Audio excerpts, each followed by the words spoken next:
La Sociedad Española de Radiodifusión presenta... Ser. ¡Viva la radio! Podcast. Siempre. En la cadena Ser. Hora 25. Pablo Tallón. Y por delante nos espera un fin de semana de mucho sol en la mayor parte del país, mucho sol y, por si se lo preguntan, también mucho calor, tanto que en algunos sitios los termómetros van a rondar, atención, los 30 grados. Jordi Carbó, buenas tardes. Buenas tardes. Con estas palabras que acabas de decir, seguro que más de uno ya está pensando, bueno, si me acerco a la playa, si me acerco al Mediterráneo, pues malas noticias, porque donde menos va a subir la temperatura y justo donde incluso va a bajar será en todo el litoral mediterráneo. Aquí la sensación será de ambiente fresco, incluso en algunos momentos con nieblas, pero sin duda lo que más notaremos en todo el país será este ascenso que comentas, tanto en las mínimas, va a hacer poco frío durante las noches, como sobre todo en las máximas, tanto mañana sábado como sobre todo el domingo, cuando nos situaremos entre los 20 y 25 grados en prácticamente todo el país y máximas cercanas a los 30 grados en ciudades, por ejemplo, como Sevilla. Una situación que no continuará la semana que viene, cuando volverán a bajar las temperaturas. Gracias, Jordi. Ya hay media hora 25 deportes. Tony López, buenas tardes. ¿Qué tal, Pablo? Muy buenas. 9 y 10 de abril la ida, 16 y 17 la vuelta de los cuartos de final de la Champions. Por un lado del cuadro Real Madrid City y Arsenal Bayern, por el otro Paris Saint-Germain Barça y Atlético de Madrid Borussia Dortmund. Y hoy también lista de la selección española para el partido contra Colombia del próximo viernes y contra Brasil el martes 26. Partidos amistosos con Pau Cubarsí y Vivian. Vuelven Baena, Oyarzábal y Sarabia. 26 jugadores para preparar la Eurocopa de este verano. Gracias, Tony. Empieza hora 25.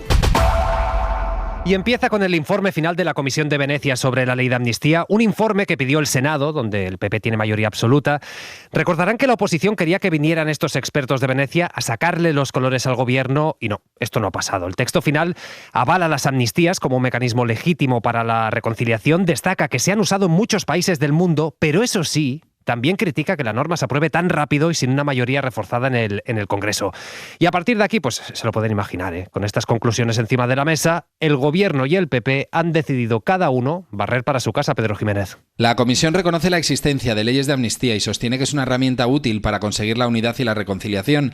Sin embargo, cuestionan que en España se tramite por la vía de urgencia y animan a que se apruebe por una mayoría cualificada más amplia. Félix Bolaños, Cuca Gamarra. Ahora que la Comisión de Venecia dice que es constitucional, que hay multitud de países que han aprobado leyes de amnistía, que todas sirven para la reconciliación, yo animo a que el Partido Popular haga caso a la recomendación de la Comisión de Venecia y se sume al consenso de la ley de amnistía. Lo que queda claro es que han aprobado una ley que Europa cuestiona y que además lo hacen sin conseguir ni tan siquiera a cambio los presupuestos. El documento señala que la ley cubre un periodo muy amplio, recomienda que se acote. Sobre los delitos de terrorismo, señala que se deben amnistiar conforme a la legalidad internacional, dejando fuera los casos en que haya graves violaciones de derechos humanos. El órgano consultivo insiste en que el archivo de las causas judiciales vinculadas a una ley de amnistía no vulnera el principio de separación de poderes. La amnistía que marca los primeros compases electorales en Cataluña. En ese sentido, Carles Puigdemont intenta tomar la iniciativa y su entorno avanza que el expresidente vendrá a España sí o sí tras los comicios del 12 de mayo para la investidura, aunque haya riesgo de que lo detengan. Por lo menos, eso es lo que ha dicho su abogado Gonzalo Boye en RAC1. Si el president Puigdemont està disposat a tornar i que el detinguin. Sí, sin duda. Y no les quepa ninguna duda. De hecho, el miedo es ese. El miedo es que el presidente no solo participe en las elecciones, sino que la gane y vaya a la ceremonia de investidura. Ese es el miedo. Pero evidentemente lo que no se va a poder impedir es que sea presidente de la Generalitat si él lo quiere ser. Bueno, si él lo quiere ser, dice Gonzalo Boye, si él lo quiere ser, si le votan y si tiene la mayoría suficiente, claro. Le han preguntado al ministro de Interior, Grande Marlaska, por esa hipotética vuelta de Carles Puigdemont. Como todas las cuestiones, las resoluciones que estén acordadas, que estén vigentes, se deberán de cumplir como en toda democracia. Pero bueno, dejemos tiempo al tiempo. Lo que es algo objetivo, que estamos en una democracia plena y en nuestro país se cumplen todas las resoluciones dictadas por cualquier autoridad competente y en todo momento. Y vamos con otro de los temas que ha marcado políticamente la semana, la denuncia de la Fiscalía al novio de Ayuso por defraudar a Hacienda 350.000 euros. Estamos hablando de un fraude reconocido, de hecho lo hizo el abogado de Alberto González, que así es como se llama su pareja, a través de un mail que mandó a la Fiscalía ofreciendo un pacto. Pues bien, hoy Ayuso está desaparecida, no tiene agenda pública, así que no han podido preguntarle por qué ella negó públicamente unos delitos que su pareja sí ha reconocido. En cambio, sí ha hablado el ministro Félix Bolaños, ministro de la Presidencia, de Justicia, lo ha hecho en la primera edición de los diálogos Ser Euskadi, moderado por Aimar Bretos. Desde ahí Bolaños ha dicho que no espera nada de Ayuso, de hecho, la acusa de convertir Madrid en un nido de odio. Esperar, sinceramente, no espero nada de ella. Me parece que la Comunidad de Madrid pues se está convirtiendo en un nido de odio, de crispación y de mentiras. Y me duele como madrileño y me duele como español. Un nido de odio, es muy fuerte eso. Bueno, yo creo que la manera de hacer política de la señora Ayuso es generar odio, generar crispación al diferente, y yo creo en una España completamente distinta. Y ha llegado a decir que Ayuso convive con el delito. La señora Ayuso haya mentido de manera tan evidente, calificando, ¿no?, una discrepancia fiscal, no, oiga, 3 delitos. Si a usted 3 delitos le parece una discrepancia fiscal, pues fíjese dónde tiene el umbral de la mentira y dónde tiene el umbral del delito. Es que conviven con normalidad con el delito, es que ese es el problema. Hora 25. Pablo Tallón. Pues ya que hablamos de Madrid, hay que decir que esta ciudad, como la mayoría de comunidades gobernadas por el Partido Popular, no tiene ninguna intención de aplicar la ley de vivienda para limitar los precios de los alquileres. En el BOE hoy se ha publicado el índice de referencia que marca unas horquillas de precios para saber si el alquiler que pagamos está dentro o no de esos umbrales, pero la idea es que no sea solo un índice orientativo, sino que sirva para topar precios en algunos supuestos. Eso sí, por ahora, la única comunidad que ha pedido hacerlo es Cataluña. Javier Ruiz. Lo que hoy se hace oficial es efectivamente una horquilla con precios mínimos y máximos que, para los pequeños propietarios, sirve de información para saber cuánto deberían cobrarle, pero para los grandes tenedores, para los fondos inmobiliarios con 5 o 10 viviendas, si se declara la zona tensionada, sirven de techo para el precio del alquiler. El BOE publica hoy además la primera declaración de zona tensionada, 140 en Cataluña, con Barcelona, Girona, Lleida, Sabadell incluidas, con lo que pueden topar esos precios durante 3 años, el tiempo en que además deberían construir viviendas para el alquiler social, porque esta es la clave. El índice y la construcción no son excluyentes. Se puede actuar en el mercado y construir en el mercado. No es intervención o construcción la alternativa, dice el gobierno. David Lucas. No pueden mirar para otro lado cuando se está produciendo movimientos especulativos en el ámbito del alquiler. Estudian también declarar esas zonas Asturias, Navarra y Euskadi. ¿Quién no lo va a aplicar? Las autonomías del Partido Popular, que quieren tumbarlo para toda España, con 5 recursos al Constitucional. Son Madrid, Andalucía, Comunidad Valenciana, Murcia, Cantabria, Castilla y León, Baleares, La Rioja, Extremadura y Aragón, con el argumento de Madrid. Si aprobásemos una zona tensionada, sin duda debería ser la del Palacio de la Moncloa, donde vive Pedro Sánchez, donde Puigdemont está cobrando el alquiler. Paradójicamente, esas autonomías que piden no intervenir son las que mayores subidas de alquiler registran. Un 15,5% en un año ha subido el alquiler en Madrid, un 16% en Valencia o un 18% en Baleares. Y en Cataluña... Hoy es noticia destacada la protesta de los funcionarios de prisiones tras el asesinato de una cocinera, una protesta que ha obligado a confinar en sus celdas a 5.000 presos de 5 cárceles. Los trabajadores han bloqueado los accesos a las prisiones y como no había suficiente personal, pues la Generalitat ha decidido confinar a estos presos. Decisión delicada, ¿eh? Porque hoy era día de visitas, claro, ahora mismo el ambiente se lo pueden imaginar, está muy caldeado dentro de esas prisiones. Los sindicatos piden además de mejoras la dimisión de la consellera de Justicia, pero ella, por ahora, descarta hacerlo. Martí Rodríguez. Sí, día de mucha tensión en casi todas las cárceles catalanas porque desde las 5 de la mañana grupos de trabajadores se manifiestan en los accesos de los centros penitenciarios. En 5 cárceles los presos no han podido salir hoy de la celda por la falta de personal, lo que supone el encierro de más de 5.000 reclusos. Los trabajadores piden mejorar las medidas de seguridad, aumento de personal y la dimisión de la consejera de Justicia. Ella, no obstante, pide a los sindicatos negociar con calma y descarta dimitir. Es una situación difícil y es nuestra responsabilidad gestionar esta situación. Ahora mismo en la mayoría de cárceles catalanas se han desconvocado las movilizaciones, pero en la de Tarragona un centenar de trabajadores sigue cortando el acceso. Ya a las 9 decidirán si se van a casa o si se quedan a dormir allí. Sobre el asesinato de la cocinera de la cárcel de Masdenric, que ha ocasionado las protestas, la consejería se ha remitido a la investigación policial y ha añadido que el asesino llevaba 4 años trabajando en la cocina sin haber dado ningún problema. Gracias, Martí. Y atención a esto, 4.000 muertes, 4.000, se podrían haber evitado en las residencias madrileñas si los ancianos contagiados por coronavirus hubieran derivado a los hospitales durante la pandemia. Esto es por lo menos lo que ha concluido la llamada Comisión de la Verdad, que formaron afectados y expertos para suplir la falta de investigaciones parlamentarias sobre la gestión de estos centros. El equipo señala al gobierno regional porque dejaron de derivar a ancianos, son los llamados protocolos de la vergüenza, pero también por no medicalizar las residencias. Radio Madrid, Elena Jiménez. Las conclusiones a las que ha llegado esta comisión ciudadana son las siguientes. Los protocolos que impidieron derivar a mayores a los hospitales se aplicaron. No se medicalizaron las residencias, no se utilizaron otros recursos como el hospital que se levantó en IFEMA ni los hospitales privados. Esto tuvo unas consecuencias. Más de 4.000 personas podrían haberse salvado si hubiesen tenido asistencia médica. El resumen lo ha hecho el exmagistrado del Supremo José Antonio Martín Pallín, recordando lo que dijo Ayuso hace unos días. Creo que la ha definido cuando planteó como premisa o frontispicio de todo lo que iban a decidir que al fin y al cabo iban a morir todos. Madrid duplicó la media de fallecidos de otras comunidades, murieron 1 de cada 5 residentes y 7.291 personas lo hicieron en residencias sin asistencia sanitaria. El informe se lo van a trasladar ahora a todas las instituciones del Estado, incluida la Corona, y también a la Comisión Europea. Ya son 20 los muertos en Odessa, al sureste de Ucrania, por el misil de Rusia lanzado en plena zona residencial. Los heridos son 75 y esto acaba de decir el presidente ucraniano Volodymyr Zelensky. Lo que acaba de decir es que los rusos van a recibir la respuesta justa de las fuerzas de Kiev por este ataque en plena jornada electoral en Rusia. Isabel Villar, buenas tardes. Buenas tardes. Los rusos votan desde hoy hasta el domingo en unas elecciones presidenciales hechas a la medida de Putin. Tiene 3 supuestos opositores, pero en realidad le apoyan a él y no hay tampoco observadores internacionales, así que no se espera ninguna sorpresa. Putin se va a blindar en el poder hasta 2030, será su 5º mandato. Y hoy en la SER hemos entrevistado a uno de sus más célebres opositores, uno de los más célebres opositores a Putin. Hablamos del excampeón mundial de ajedrez, Kasparov. Él reprocha a Occidente que no viera las señales autoritarias de Putin al inicio de su presidencia. De esto, no perdamos de vista, hace más de 20 años, Pablo Morán. Kasparov cree que por entonces habría sido más fácil parar a Putin cuando era más débil, pero el interés era otro.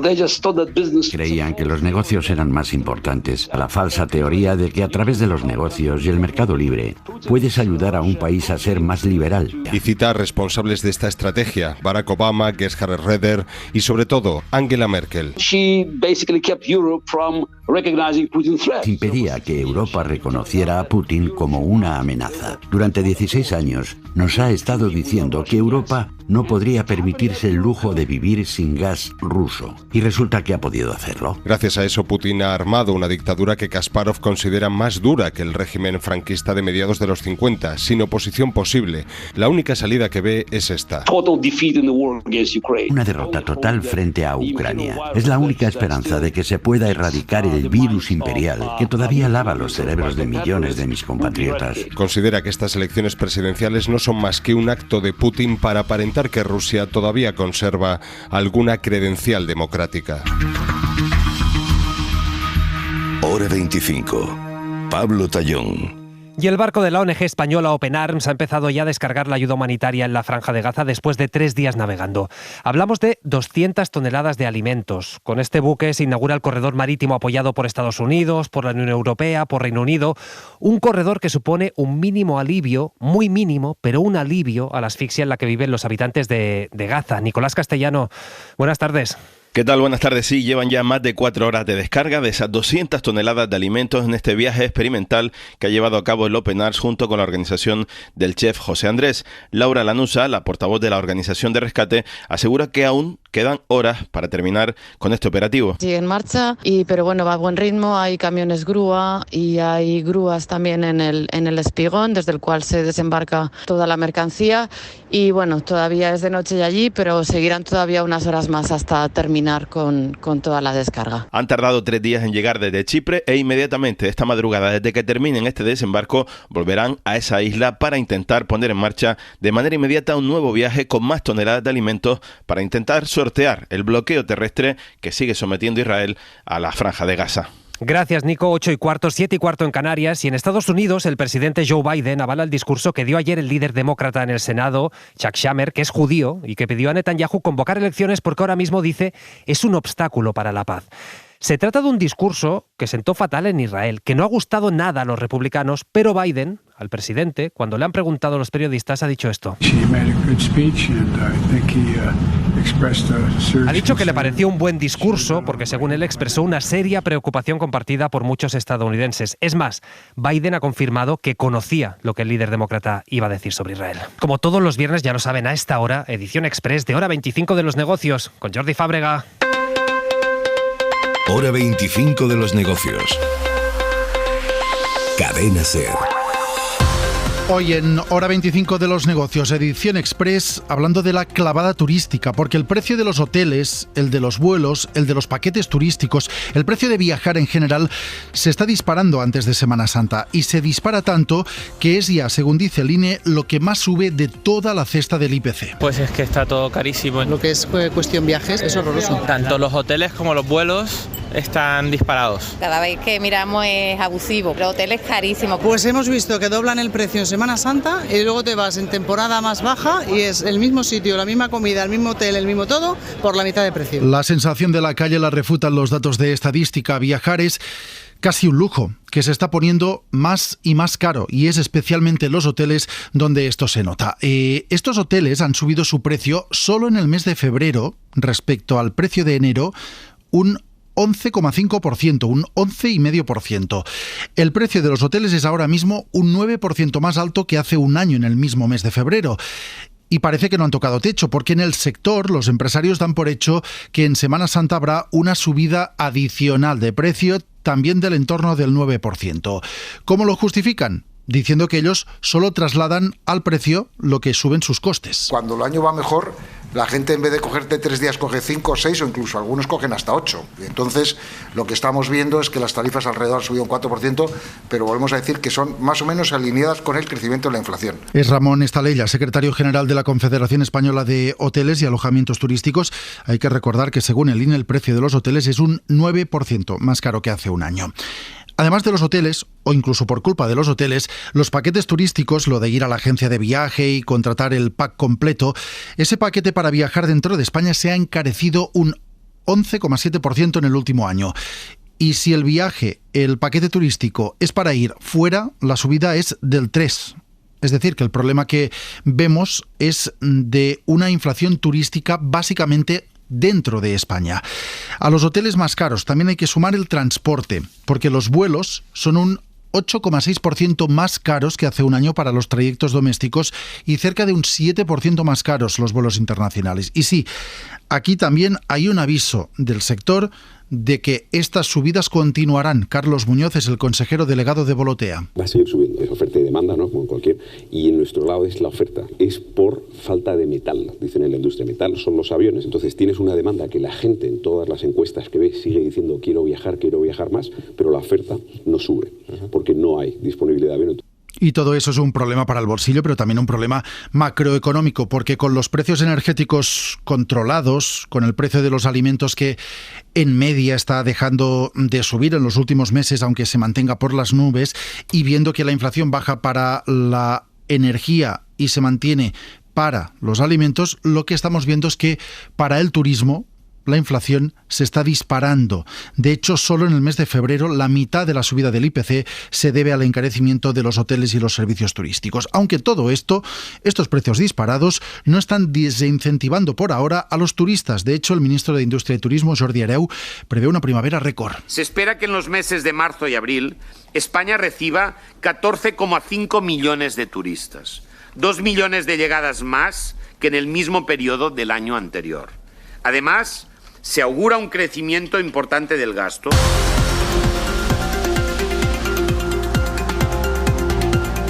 Así que récord en el turismo y récord también en el IBEX 35, que vuelve a subir hoy y vuelve a marcar su nivel más alto de los últimos 6 años. Hoy suma algo más de un 1%, cierra justo por debajo de los 10.600 puntos. Aunque para ganar lo que gana TikTok, que solo en Estados Unidos se acerca ya a las cifras de las grandes Big Tech como Meta. Karima Garbi. La red social china ganó en 2023 $16.000 millones solo en Estados Unidos, según publica hoy el Financial Times. Las ganancias totales de ByteDance llegaron en 2023 a los 120.000 millones, un 40% más que el año anterior. De esta manera, la empresa propietaria de TikTok está cada vez más cerca de los 135.000 millones que ingresó Meta, la dueña de Facebook e Instagram, el año pasado. De esta manera, TikTok se acerca cada vez más a los números de las grandes tecnológicas, mientras en Estados Unidos ya está en marcha un proyecto de ley que busca obligar a ByteDance a vender TikTok a una empresa que no sea china o enfrentarse a la prohibición de su uso en el país.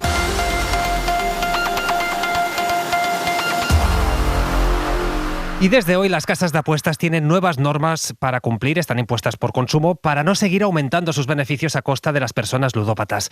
Resulta que los clientes que se consideren jugadores intensivos, es decir, los que hayan perdido más de 600 euros a la semana durante 3 semanas seguidas, no podrán usar tarjeta de crédito, entre otras cosas. Esta es una novedad. Ahora son las 8:22, 7:22 en Canarias, y a esta hora, la mirada de Xavier Vidal-Folk. La libertad en Madrid era tomarse una cerveza ignorando la pandemia. Ahora parece consistir en tener un Maserati y meterse dentro. En menos de una semana el caso Ayuso va adoptando perfiles cada día más sorprendentes. Primero, las declaraciones. A ver si encajan o no con la realidad. Ayuso ha afirmado en tono más bien trágico que todas las acusaciones son falsas, que no hay trama de facturas, que no hay sociedades pantalla. Se refería a las acusaciones de fraude fiscal contra su novio, las que Hacienda trasladó a la Fiscalía y la Fiscalía al juez. Pues bien, el novio ha reconocido que eran ciertas. Ciertamente, se han cometido 2 delitos contra la hacienda pública, reconoció el allegado en un correo, intentando pactar en el juzgado y evitar su prisión. Segundo, Ayuso atacó a todo el mundo, instituciones y políticos, diciendo que la inspección fiscal a su chico era salvaje y sacada de quicio, y que había un caso turbio de todos los poderes del Estado contra él. ¿Se pasó de la raya? Todas las inspecciones de Hacienda son duras, pero lo principal es que el afectado ha admitido las conclusiones, y cuando alude a todos los poderes del Estado, se refiere también a la monarquía, a la judicatura, al ejército. Una mujer que aspira a ser mujer de Estado debe respetar más las instituciones. Tercero, todo eso lo dijo en defensa del novio, pero si asume su defensa, ya no puede decir que su relación, digamos, familiar no tenga relevancia pública. Y cuarto, ella misma ha definido su listón. Si el muchacho tiene un patrimonio y se puede terminar comprando una casa, un coche o 7, mientras esté legal, soy libre de meterme en ese coche o en esa cama, dijo. Pues bueno, eso, el dueño del patrimonio y por tanto del coche, un Maserati, reconoció que él no estaba legal. La libertad está bien repartida entre cervezas y grandes coches deportivos, ¿verdad? Si al menos fuese un Ferrari. Para no perderte ningún episodio, síguenos en la aplicación o la web de la SER, Podium Podcast o tu plataforma de audio favorita.